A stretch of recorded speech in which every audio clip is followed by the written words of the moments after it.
Hello, everybody. Greetings and salutations, and welcome back to the Ultimate Hockey Show in its rightful spot on Monday night, 7 o'clock Eastern, 6 o'clock Central, 5 o'clock Mountain, 4 o'clock Pacific,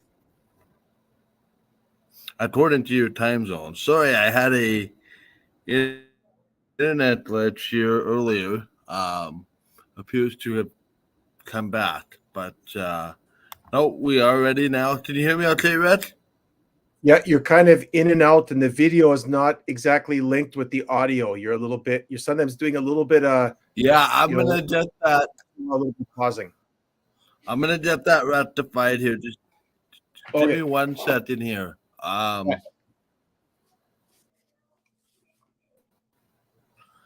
Is that any better? Yep. Okay, yeah. Sorry about that. We're having a little teeny tiny bit of issues here as we get going. Michael D.R. Red Petty, welcome to the Ultimate Hockey Show. Red, how was your week? Very good. Very good. Yeah. Well, except for the cold. We're hit with cold, and it's not just Manitoba. I was chatting with friends in Alberta. In Alberta with wind chill today, it was minus 50, 50.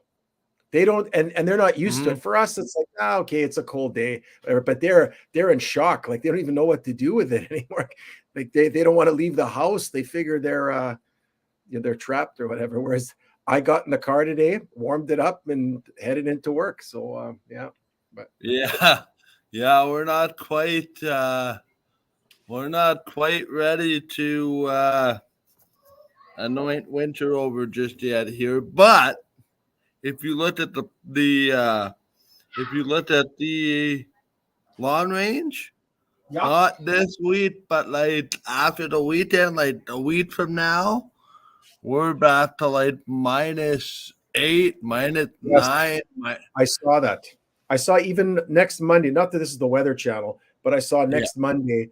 I think it's a high of -1, so that would be really nice. That could work.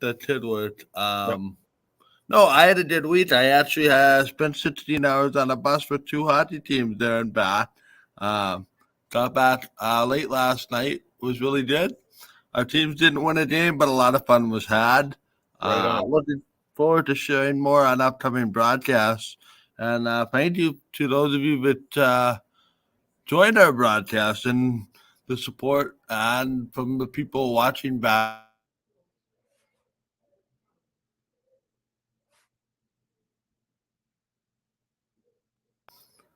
And I'm looking forward to another weekend of good hockey coming up. Yep. Rich, I might have to do a full reboot of my system here at some point. So what I'm going to do is I'm going to get you started on a topic, and then I'm going to hop in and out. Okay. Sort of refresh things on my end once I get you talking about something. And that certain topic is the Winnipeg Jets win streak is no more. Yeah. They lost in regulation, just like you said, to the Philadelphia Flyers. I was thinking about that when we were watching the third period on the road there after our events were done, because we were in the Eastern time zone. Okay. Things were done a relatively interesting time because the next day, so yesterday, we actually had an early morning game, so things were done a little bit earlier on Saturday. But yeah, it's just very interesting that, some days you don't have it. You can still have it defensively. And then, the 3 goals or less thing is still alive.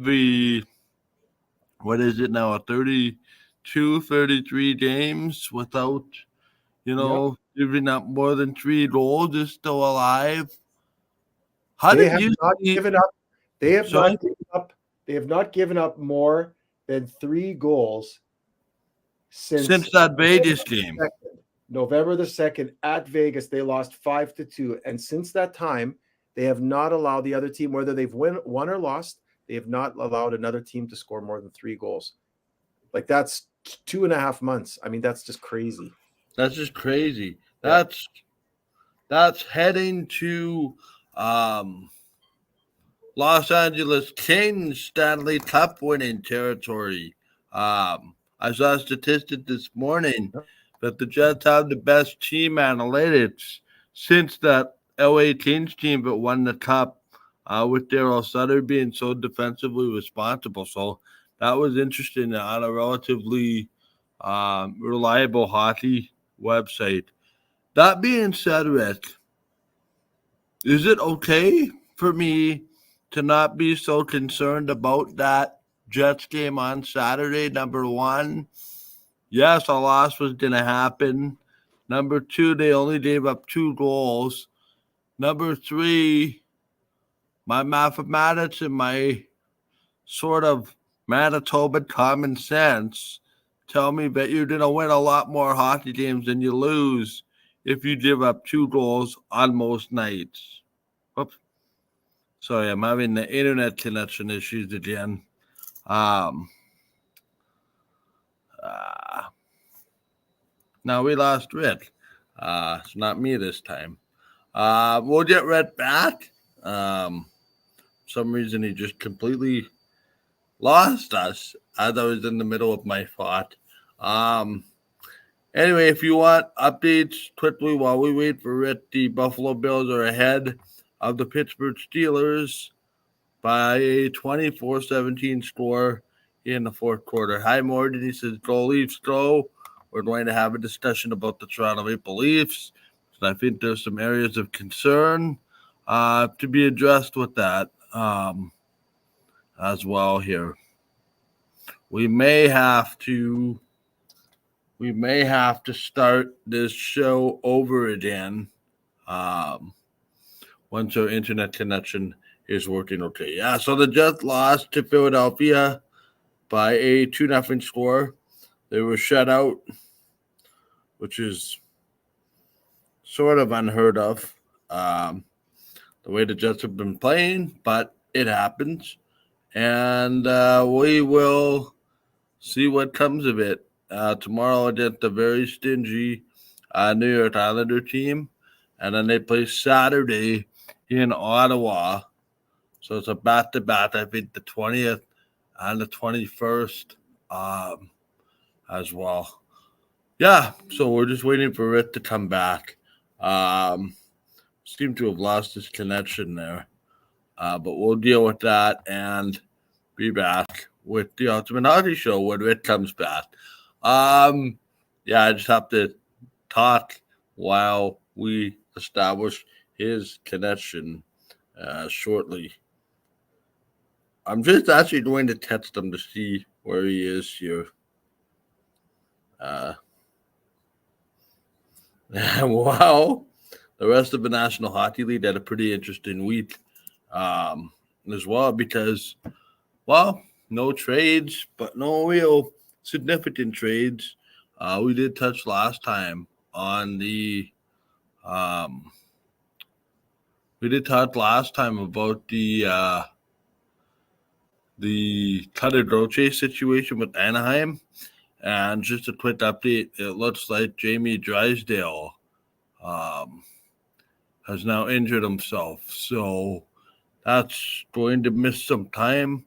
Apparently with a minor ailment for Drysdale. I'm not even sure if he played on Saturday against the Jets, but they tipped him out on that Minnesota game.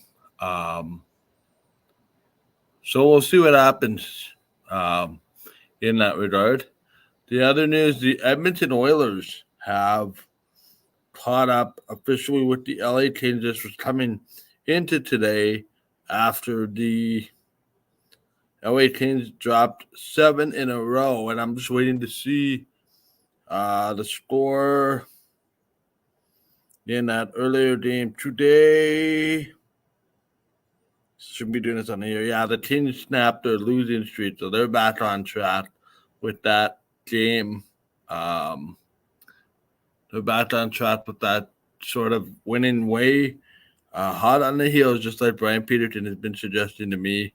to catch up and get in that Pacific Division for the Edmonton Oilers. Now they're having quite a discussion. I just have the NFL game on over my shoulder here, which is the wildcard game between the Bills and the Steelers. But yeah, so the Oilers are the hottest team. They're looking for their 11th win in their next game, which is not today. It'll actually be tomorrow here on Game Time.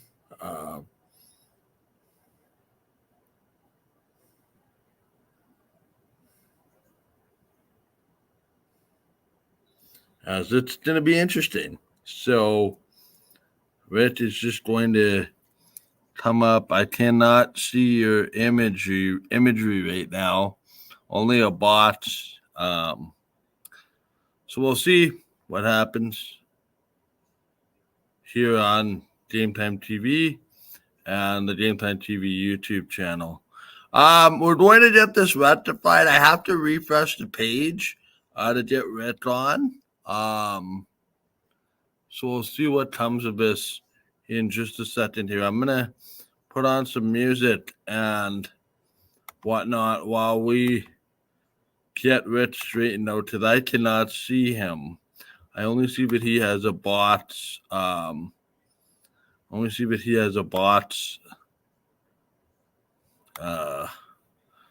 even know how to describe it. I just see a white box with no picture, no nothing. So what we'll do is I'll play some music here, and we'll be back with the Ultimate Hockey Show right after this.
Welcome back to the Ultimate Hockey Show. Still experiencing some technical difficulties. Rick, can you give me a thumbs up if you can hear me?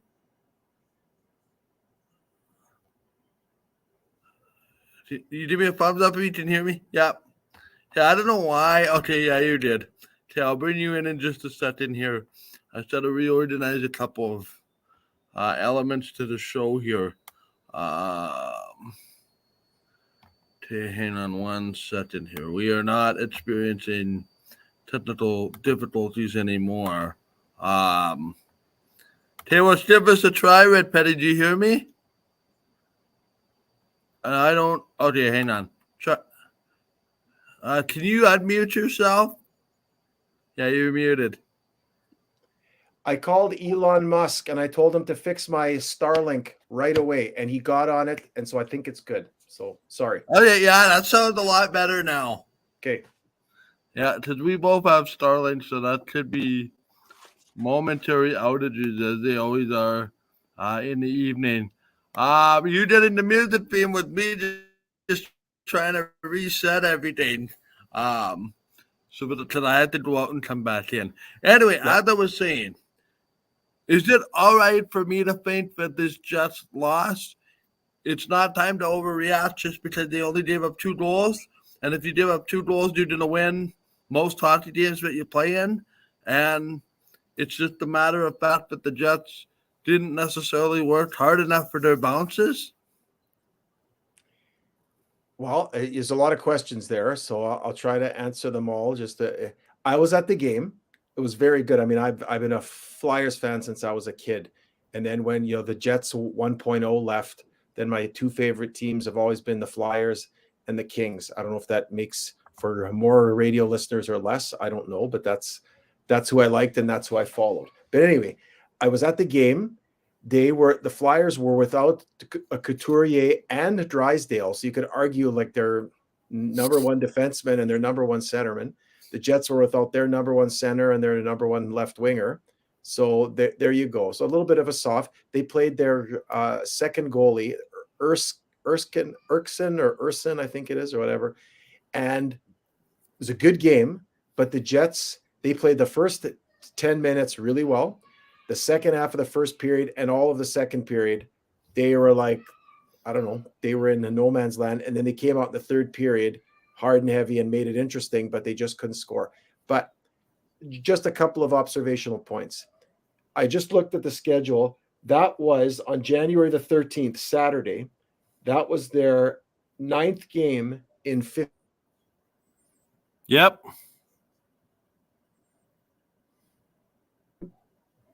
Oh. No. Okay. That was their 9th game in 15 days. Not as an excuse, because lots of teams have to play back-to-back. But you know what it was? I just found in the second period, they got a little bit just slowly. They didn't have the usual jump. Now you could say, well, maybe they didn't have Scheifele and they had to shift the lines around. Okay, blah, blah, blah. But, in that first, I don't know if you watched the first period, the first 10 No, minutes, I didn't. They had 5 glorious chances to score right in on like little mini breakaways inside the blue line. Velarde had 2. Ehlers had 1. Who else? Lowry had a tip he should have got. Like and Nemestikov had a chance. And then I think later on in the period, it was Niederreiter. So they had 5 glorious chances to score. And with Philadelphia, it's like with the Bruins. It's like with LA. You got to score on your chances when you get them, because you're not going to get a million chances like playing other teams. You get your chances, you got to bury them. They didn't bury him. Their goalie played really well. And I just think they didn't have a lot of luck with the puck. So I just think some of the bounces didn't go their way. They didn't look sharp, whatever that is, being tired. 9th game in 15 days. I don't know. So I just think, you know what? They're not robots, right? And that's what you got to remember is for how well they've played, I'm not upset at all about losing a game. They're going to lose one. If they lose 1 game out of every 9, they'll win the Stanley Cup. So I hate to tell you that to folks out there, but if they win 9 out of 10 games consistently, they'll like win 9, lose 1, win 9, lose 1. They're going to be Stanley Cup champions. So all I'm saying is I'm not that upset about it. They played pretty good in the first period, in the first half, and in the third Hellebuck played pretty good. I mean, he let in a soft goal. There was sort of a tip by Atkinson in front. It was a little bit cheap, just a sort of a soft thing that got thrown at the net, and it was slightly deflected and went under his pads and squirted through his legs. But whatever. So, but you know what? They're still in good position. Have you heard? Is Scheifele going to play tomorrow night? I haven't heard. He wasn't as part of the line rushes today. Adam Lowry was up in his spot, but Nick Ehlers was not practicing either. So they had a bunch of placeholders in at practice. So my understanding is it would be a game time decision. I would make the argument that Mark Scheifele shouldn't play tomorrow. Just the fact that if you can get out of tomorrow's game with the New York Islanders, you don't play it until Saturday in Ottawa. Yep. And then that would basically give him a full week if his injury is as minor as they're making it sound. Yeah. It looked like it was some type of inner thigh or groin, almost like a groin pull or a groin. Yeah, and it was not anything that happened in the second period. Because if you looked at the game where he got hurt, you can see him get tangled up with a member of the other team. They kind of locked legs, kind of awkwardly. Nobody made anything of it at the time. But it was late in the first period of that game. And then he comes out for one shift in the second and then calls it a night. Yeah. But Bourne said that was in large part because he didn't want to risk it getting worse.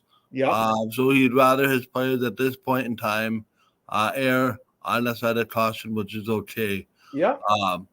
The good news is that at least in the last little bit, Ville Heinola has been sent to the Moose for conditioning. They now have 2 weeks to call him back up, which is now about 10 days, 9 or 10 days. Yeah. Because I think they sent him down there on Thursday, Wednesday or Thursday. And then they have actually the option to keep Ville Heinola with the Moose because he's waiver exempt, so they could take him off of his conditioning stint and just outright option him to the Moose if there are no other injuries or anything like that. Okay. Rasmus Kupari played one game with the Moose last Wednesday, and then got recalled. Obviously, his situation is a little bit different. His conditioning stint was supposed to last a little bit longer. However, with the injury to Scheifele, that kind of sped up the process for bringing Rasmus Kupari into the lineup. And I think his minutes, just over 11 minutes on the fourth line / third line, some penalty kill, was sort of not his actual role with the Jets, but rather easing them in. It's interesting, Rhett, that Adam Lowry is the one that's assuming this first-line center role. It happened in the Philadelphia game. It finished the back half of the game before, after Scheifele went out. What are your observations about Adam Lowry at center when considerably you also have Cole Perfetti, who could be a center? You also have Gabriel Velarde, who could be an option at center.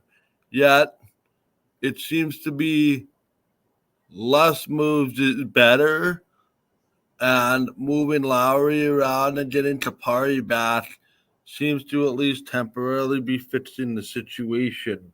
Yeah, I don't like it. I don't like it. Less is more kind of thing. I know, but I don't like it. I don't like that they put Lowry. You know what? Lowry's a good hockey player, but that line playing with Niederreiter and Appleton, they need him to drive that bus. That third line becomes something completely different when he's not on it. So to me, I just think the whole thing is you keep all your other lines as intact as possible. So for me, you leave Lowry where he is. You move Velarde to center on the first line with Ehlers on one side, and you play him on his offside, and you move Iafallo onto the other side. On the second line, that makes a lot more sense. But you should, and then on the second line, you move somebody up. I would say Morgan Barron, because you need a grinder on that line to dig out pucks. So you move in Morgan Barron with Nemestikov and Perfetti. You leave the third line as is, and you put Kupari on the fourth line where he can gain his minutes and he can get his wind, and he plays on there, and he's a good checker and he's got good speed, and he could play there with Toninato and Janssen Falvey. So that's what I would have done. I would have not taken Lowry off in the third and put him on the first line. And they may still change that. I don't know what you saw for the practice today, but I don't like it. It screws up every line. Every line gets screwed up, and I don't like it. But anyway, that's me. Yeah, the extra forward today I practiced for David Gustafson. The defense pair remained the same. I'm just going to give everybody the line combinations I practice when I can find them. What did you think about the Jets week kind of the rest of the way?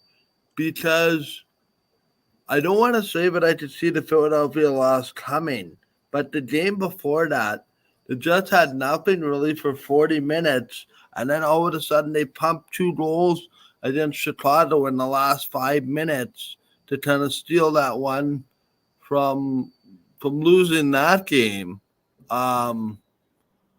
Are we at a situation where the offense kind of is starting to dry up over 2 games?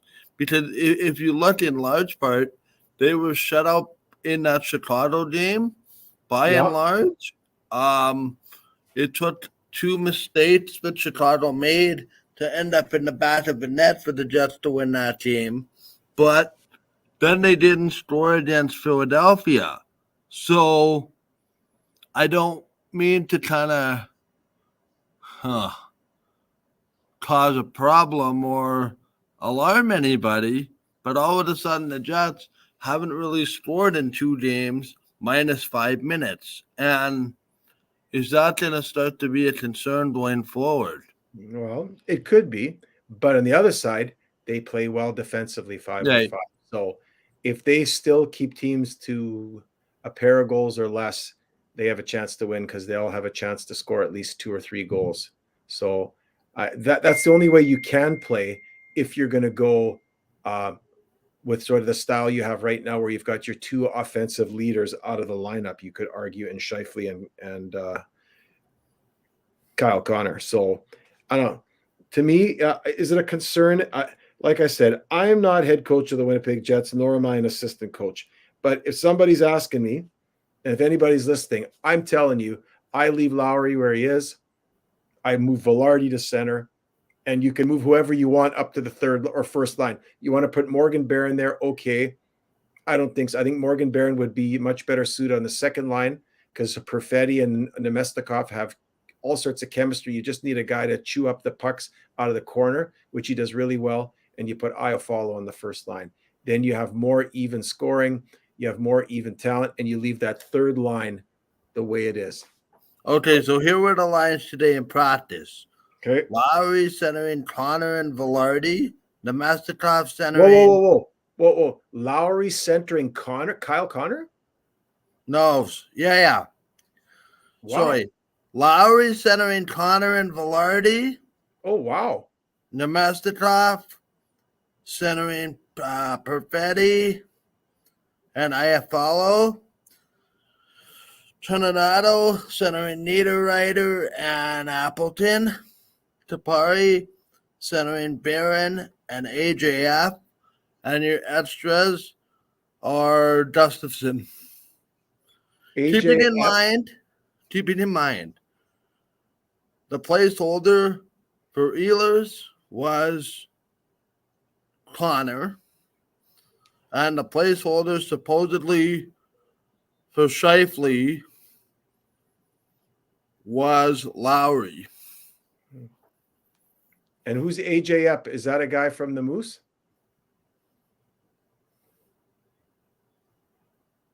Hello? Michael. Sorry? Is the AJ up? Is he a guy from the Moose? No, he's not in VLB. Oh, no, you call him AJF. Oh my gosh, I can't even understand you. You're using an abbreviation for him. No, it's the way it is in the combo. Oh, okay. Now I understand. Okay. So, yeah. But no, I think the Jets will be in good shape. Listen, every team goes through injuries. Every team has to deal with it.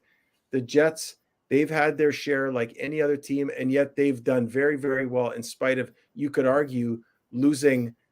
Well, they've lost actually frontline players. They've lost Velarde, Connor, and Scheifele, who you could argue that's your first line. They've lost players out of their first line since the start of the season. So, and they still managed to be one of the best teams in the league. So, when they can get the whole band healthy and together again, I think that'll be exciting to see.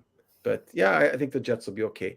Yeah, we thought that. I think you predicted the Jets would go 3-0. I said they'd go 2-1, and who was right again? Who said they might lose? They probably lose to Philadelphia. That was Rick. Really quickly, Rich. Sorry, I'm just distracted because I had something come up on my phone, but I have to deal with. But that being said, what do you expect from the Jets this week? I mean, obviously they're playing the Islanders. Yep. They're playing the Senators. Are they playing Buffalo on Sunday? No, they play. Boston on Monday. Yeah. They play the Senators in the afternoon on Saturday. That's part of that hockey day in Canada. Yeah, I think where every Canadian team plays each other except for the one oddball plays Colorado. Maybe I think like Ottawa or Edmonton or Vancouver plays Colorado. I think is one of the last games. But anyway, they play at home to the Islanders, then on the road in Ottawa Saturday afternoon, and then Monday night at 6:00. So that'll be an interesting 3 games. Those are 3 very interesting teams. Sort of a team that's on the rise, kind of right in the middle, a team that's a little bit floundering in the Senators, and then a team that's doing very well in the Bruins. So yeah, that'll be interesting.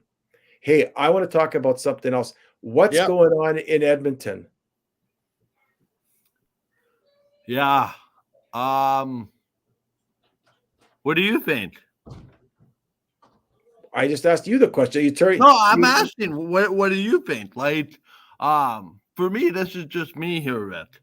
We're seeing the Oilers that we thought we would see at the beginning. Yep.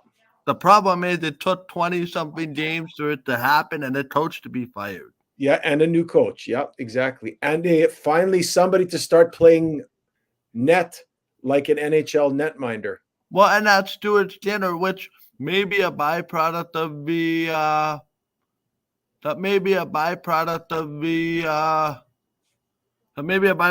the goal of the defense being better thanks to Paul Coffey. Yeah.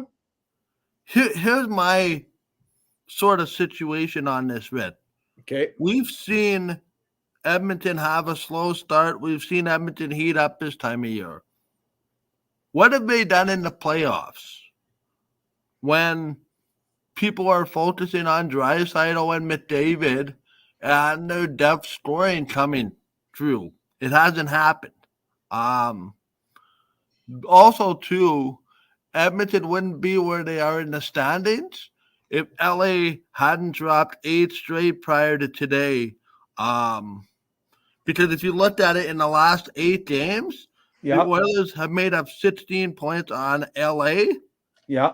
And basically caught them for 3rd in the Pacific. Yeah. So I don't know. I don't know if it's Edmonton being hot, LA suddenly being cold, minus their win today, which was pretty significant. A 5-2 victory, as I was saying while you were gone. Who won 5-2? Sorry. Who won 5-2? LA won this afternoon. Oh, this afternoon. Okay, yeah. They played an afternoon game in Carolina. Okay. So that it's just really interesting. But all of a sudden now the LA Kings and the Edmonton Oilers are battling. And by extension, Vancouver doesn't seem to lose. Never.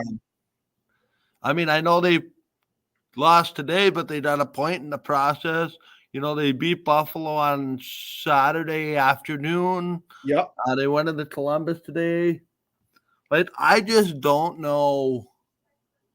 And then Vegas, like, I don't want to say Vegas seems to be sleepwalking the last 20, 25 games from where they started. But it's just very interesting because now I'm not willing to call it a market correction, but it's very interesting that what we seem to kind of thought was going to happen is suddenly happening, halfway through the season. And don't forget, Rick, the NHL, for the first time ever in history, like 2 days ago, had 3 teams at one point on concurrent 7-game win streaks: the Jets, the Oilers, and the Kraken. So now that's down to 2. Coincidentally enough, they're all from the same conference. Coincidentally enough, a lot of teams seem to be dropping Batman at hot starts. CLA and Pierre-Luc Dubois on the fourth line. The bottom line is, to get back to your Edmonton question, they've stabilized. The problem is, how much energy have they used to try to get themselves back in the race? And all things being equal, is their game sustainable, right? Because it's now equated to Zach Hyman on a career high goal scoring pace. It's equated to Connor McDavid being back healthy, scoring at a pace. The goaltending for the Oilers seems to be holding them in games now. It's, do I trust what I'm seeing, right? Because previous history, and I hate to bring up old wounds and particularly fresh wounds for you and I that are fans of the Dallas Cowboys. 3 straight 12-win seasons, only 1 playoff win to speak of. Well, I'm not comparing the Dallas Cowboys to the Edmonton Oilers, but we've seen these Oiler teams be hot before. But in the second round, when the going gets difficult, McDavid and Draisaitl just can't score. So it's they're riding it interesting. now. They're riding it now. They had to start winning. I mean, they're not going to be in the playoffs if they don't start winning. So they have to push. So you say, well, are they spending too much energy? Well, what's the alternative? Don't spend the energy and you don't win. And then another coach gets fired. And maybe guys But I just don't know, because to me, the way I see this is, and I'm looking at the standings right now. I don't know if you have them in front of you, Rick, but I'm looking at just a minute here. I'm looking at the standings as they are right now, and there's something else that I want to talk about after we're doing this, because all of a sudden that Metropolitan Division has become very interesting. Both conferences actually in the East. Right now, I see the playoff teams being Dallas, Colorado, Winnipeg, Vancouver, Vegas, LA. Right now. And then your wild cards are Nashville and Edmonton. Outside looking in, suddenly hot. Seattle, Calgary, St. Louis, a little ways back to that.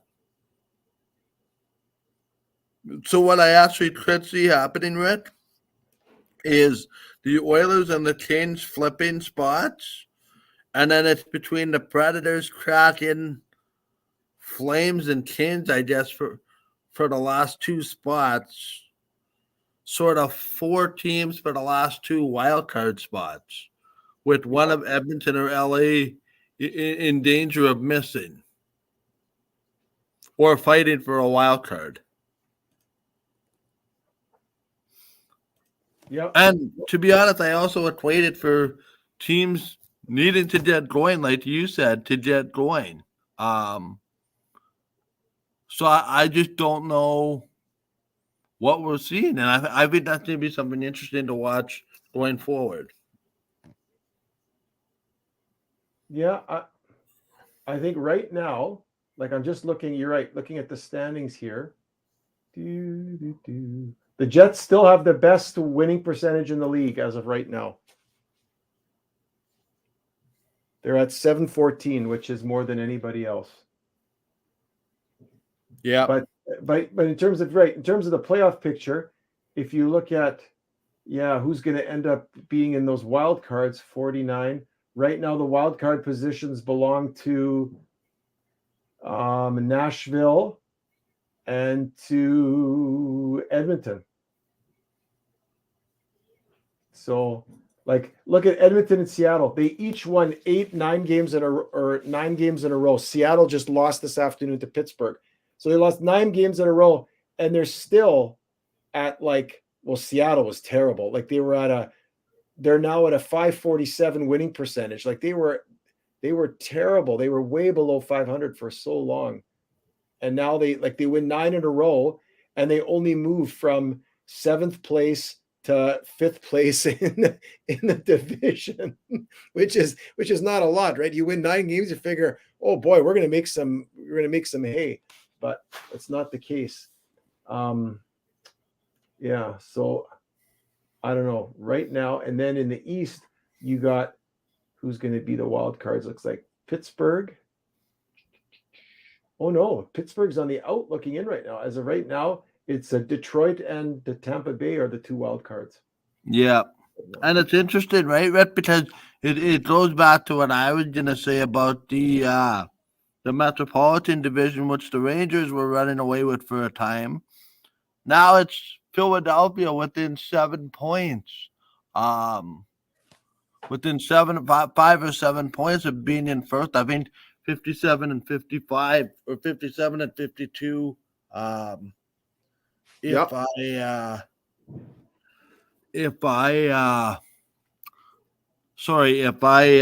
have that right off the top of my head, as well.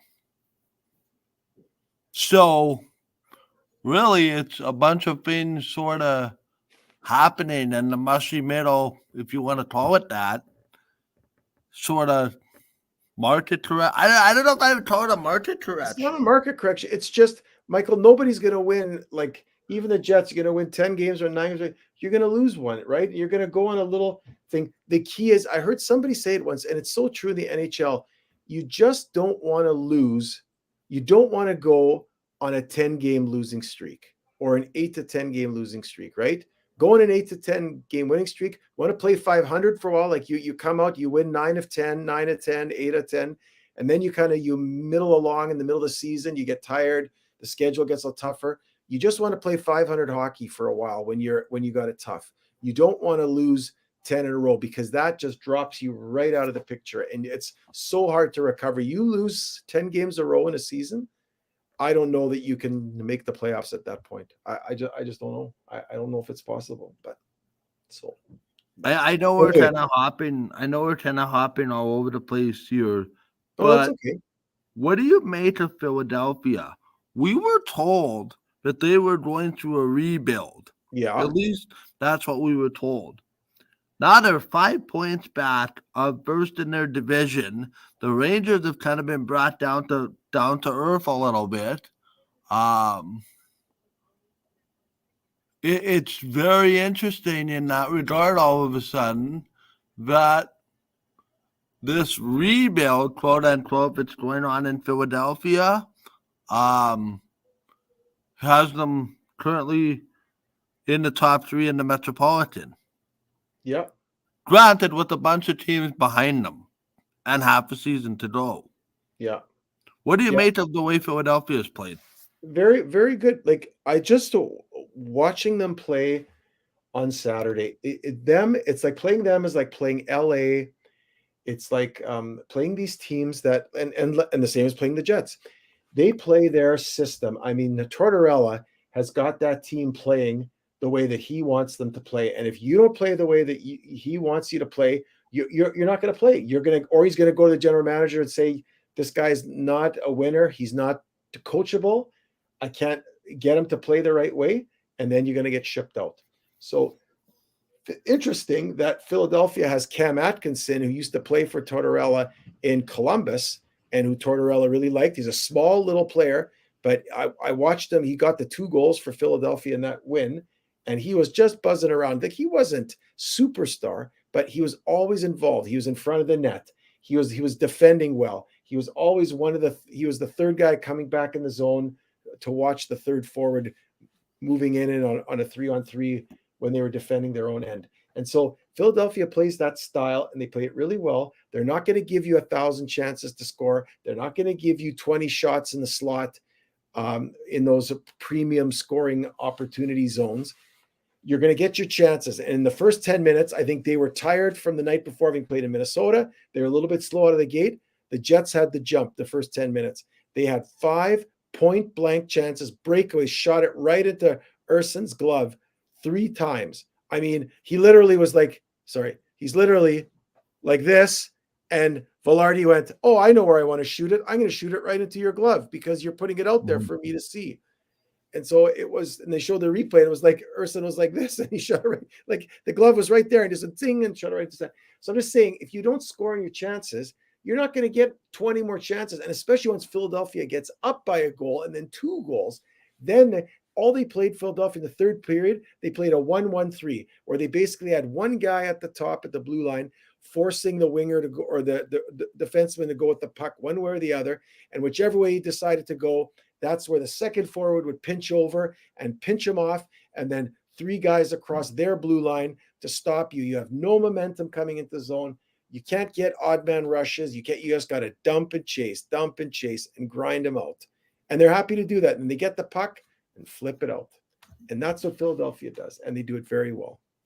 So it is what it is. And Philadelphia plays it. But what's interesting, like it is with a lot of teams that play that style, if you look at Philadelphia's record, they have a way better record on the road than at home. Because at home, you tend to want to impress the fans. You kind of get out of your system because you want to maybe show off, or you get a little bit lazy in front of your own fans, whatever. Whereas on the road, you say, well, I'm not going to play for anybody because nobody's cheering for me here. So then you're sort of committed to the system and you play it the right way. That's why I could totally understand why a team like Philadelphia has a much better record on the road than at home. So they're a good hockey team, Philadelphia. I think we both predicted them to be in the playoffs. I did too. Listen, I think, to be honest, the bright spot for the Flyers is their goaltending tandem. That guy that played against the Jets, Arneson or whatever his name is, and then Carter Hart. Like, that's right up there right now, maybe with certain other tandems in the league. But when you have a goaltending tandem where it doesn't matter, who your goaltender is, yep, you're going to have success. And when the team believes in your goaltending, what that does for the team defense and the team dynamic. And let's not forget, the Flyers have some young guys like Morgan Frost. I know they even have a young defenseman there, Cam York, I think is his name. Yeah. Something York, Cam York, I think. Yep. It's I don't want to say it's a bunch of guys playing in over their head, but if enough players are surprises in a given season, you can surprise. And I think that's what the Flyers are. And everybody that thinks, they're going to be a seller, and a team like the Jets can acquire Travis Konecny and one of their top-end defensemen, I would suggest not so quick, because this is every owner's sort of wish, if you will, to have, a rebuild, quote unquote, rebuild come to be as quick as it is, or maybe they're just rebuilding on the fly, or retooling on the fly. So it's just very interesting, and I think Philadelphia is going to be a very interesting team to watch down the stretch. I agree, and I would agree with you too that Carter Hart is finally, that was the big factor this year. Is he going to play like being the superstar goalie that he was drafted to be, he's finally playing like that consistently, not for 5 games in a row or 10 games. He's been like that all season. And that's huge. Like if you get that, yeah, then you have a chance to win every night with goaltending. It's the same for the Jets, right? With Hellebuck and Brossoit. They're a huge part of their success as well. So Yeah, yeah, it's interesting. yeah. Who would you say halfway through the season would be the biggest surprise? And maybe take the Winnipeg Jets out of it for lack of Okay. Oh, fear of maybe being a homer or a local guy. 'Cause we are a Winnipeg-based show, so I'll preface the question like this: outside of Winnipeg, what do you view as the NHL's biggest surprise so far? Is it Philly? no, for me, it's still Vancouver.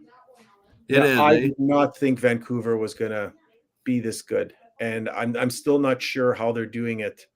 I mean, they're all healthy now, but they seem to have like one line that can score, and then 3 other lines that play well defensively and the chip in here or there, can skate well, but they play their system well. And yeah, playing for Rick Tocchet, I mean, he's just the way he coaches is the way he or the way he yeah, the way he coaches is the way he played. He doesn't take anything off.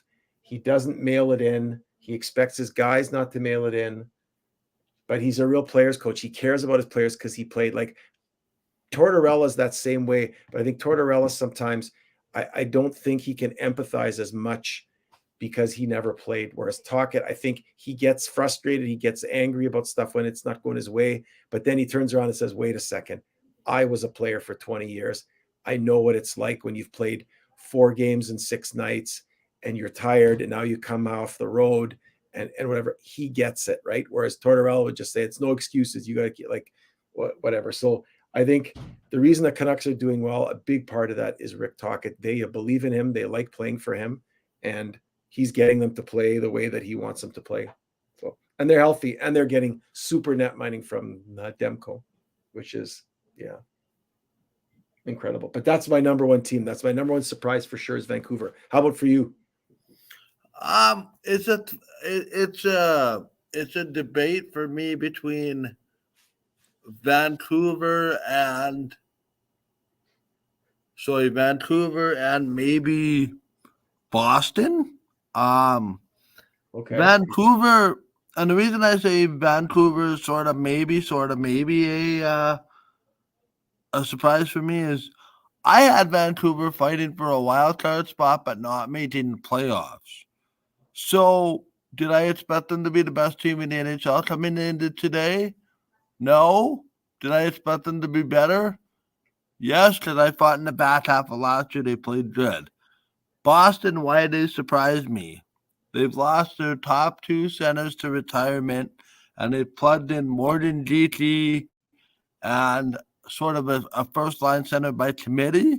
Yeah. And they seem to be not missing a beat.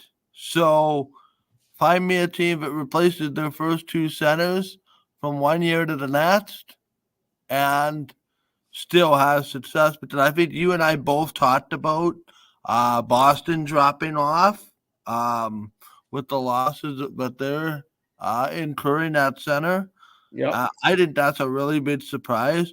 It is. Not necessarily to me that they're a playoff team, but they're first in their division, and it seems to be ho hum, right? Yeah. And another surprise for me, for somebody that's kind of dropped off, but I never thought they would really drop off. But really, I shouldn't be surprised given their cap situation and their cap constraints, is the Minnesota Wild. I thought for sure this would be a playoff team, one of the top 3 teams Yeah. making some noise, and it just hasn't happened for one reason or another. And then Calgary, of course. There seems to be this, we have issues to deal with. Too many pending UFAs, yet they had such a start that would make you sort of cringe. at the prospect of, oh yeah, they might have to trade some of those guys because they're not going to make the playoffs. All of a sudden, they're going on a run, and they are kind of right at that playoff line, thanks Yep. to some strong play from Jacob Markstrom, among others. Aiden Connor Zeri's been an absolute surprise. Zeri, the former Kamloops Blazer, everybody kind of knew what he was, but when you bring a guy up out of necessity because of injury, and now he's consistently consistent among your top six, it's interesting. And Jacob Markstrom's found his game. Calgary is a lot like the Oilers. Could you remember when that Battle of Alberta was going to be outside in October? And everybody said, oh, yeah, it's a win. It's a must-win game. The winner of this game is the loser of this game, is going to struggle to make the playoffs because both Alberta teams were down at the start of the conference, or down in the conference, so to say. To me here, and it's like I said, you have probably 4 spots that are loosey, 3 spots that are loosey, and a legitimate argument for 6 teams to maybe get in there, Calgary included. And I think, to be honest, that's going to put emphasis on the Winnipeg Jets to finish first in their division, to avoid Dallas or Colorado in the first round. Yeah. And to me, I don't want anything to do also with the Oilers as the wild card either. Well, you may not have a choice in the playoffs. You're going to play. You may not have a choice. So this is going to be exactly as wide open as could be for the entire season. The other teams will say the same thing. We don't play anybody but the Jets. We can't score against the Jets. They play good defense. Yeah. So you got to look at really quickly. What do you expect from the Jets this week? We are overtime. I know we had the technical difficulties. That's okay. But what we'll do next week, Rich, is we'll dissect the entire first half, go through it, kind of maybe do some mid-season awards, MVP, top scorer, etc. And go with the show at 5:00 before the Bruins game. Yes. Okay. That would be Monday. Yeah, that should be okay. It's the 22nd. Anyway, 1 week from today, but at 5:00 Central Standard Time. The Jets play twice, at home to the Islanders, on the road against the Senators in Hockey Day in Canada before our next show. I think the Jets are going to go 1-1. I think they're going to win one and they'll lose one. I don't know which one it's going to be. They always seem to have a hard time in Ottawa. Like, Ottawa is a terrible team. The Jets go into Ottawa and they seem to often lay an egg. So I don't know about that game. We'll see. But that being said, I think they're going to go 1-1. How about you? Yeah, I expect them to. I expect them to go 1-1. I think they take a point from the New York Islanders. Islanders are on the back-to-back. They're losing 3-0 in Minnesota right now. They'll make their way to the Jets to play the Jets tomorrow. And I think they should beat Ottawa, given that Ottawa has all sorts of disarray with their franchise right now. So they're going to be 1-0-1, you're saying? Yeah, 1-1, yeah. Oh, okay. And what else was I going to say? Though there's something else. Oh, do you know, with Connor being on the line, like, how far away is he from playing? Have they said anything? They said he was on schedule with 8 weeks. So if we take that to mean on schedule, then 8 weeks. They said 6 to 8 weeks. Yeah, so they said 6 to 8 weeks. So if you put it in that 8-week category, that puts it sometime in the next 2 weeks. Okay. And what do you have to do? Listen, I don't think it's going to be tomorrow. I think it's an outside possibility that it's Saturday. I think it's even more likely that it's next Monday against Boston. Okay. And do they send him down to the minors for conditioning, or no? He just runs at practice. They have the option. I don't know if they will. Okay. They have the option with anybody that's had a long-term injury. See Rasmus Kapari among other players. Okay. Also here, just want to run through some of the comments. For some reason, my comments machine wasn't working. And it is. Oh yeah, there we go. Yeah, the stout Curtis St. Marie said, I feel if the Oilers fail to make the playoffs, McDavid could be used as trade bait or some other bait move. Keep up the great show, gentlemen. He said, I like Trotz. He tells it like it. Oh, Torts. Sorry, he's just Torts. I like Torts. He tells it like it is. Bang on with the Flyers goaltending. You build the D and you move the forwards. Curtis also says it surprises Vancouver. Thanks, Curtis, for the comments. Thanks, everybody else, for the comments over the course of the week. They are much appreciated. As Rich says, we're going to be back next Monday, 5 p.m. Central, in advance of the Jets taking on the Boston Bruins. We'll do that when we can. We do that when we. So we'll do that when we have a show next week. Is to recap the games and then look ahead to the next week. And we'll probably do some mid-season projections because everybody will be in and around the mid-season point by then. Started to head to player break territory with the All-Star game at the beginning of next month. Just wanted to make a quick mention as well, just on the way out, Rick. For those that aren't familiar, my Can't Play Hockey Classic in support of the Children's Rehabilitation Foundation happens this Saturday at the Hockey for All Center in Headingley. The silent auction is open 11 a.m. to 8 p.m. Just come down. A little birdie on the street told me that there'll be Jets merchandise as part of the raffle to try to win and watch some good hockey and support a good cause. You can find out more information by visiting the website for the Children's Rehabilitation Foundation or on my personal Instagram. In the bio description, you'll see the link for Can Play there as well. Hope to see you out and can support a good cause. The main event, by the way, is 2:30, the Winnipeg Ice and the Winnipeg Admirals. There'll also be a little ceremony, fingers crossed, for the 6 o'clock MWJHL game as well. So just wanted to make mention of that while I still had everybody here. For Rick Petty, this is Michael Dow saying so long. We'll see you next Monday. Sorry for the technical difficulties at the beginning. I have no idea. That never happened before. But we'll deal with that. Make sure that doesn't happen again. Thanks for sticking with us. And we'll be back next Monday to recap. Good night from Winnipeg, and we'll talk to you next week. Good night from Winnipeg, and we'll talk to you soon.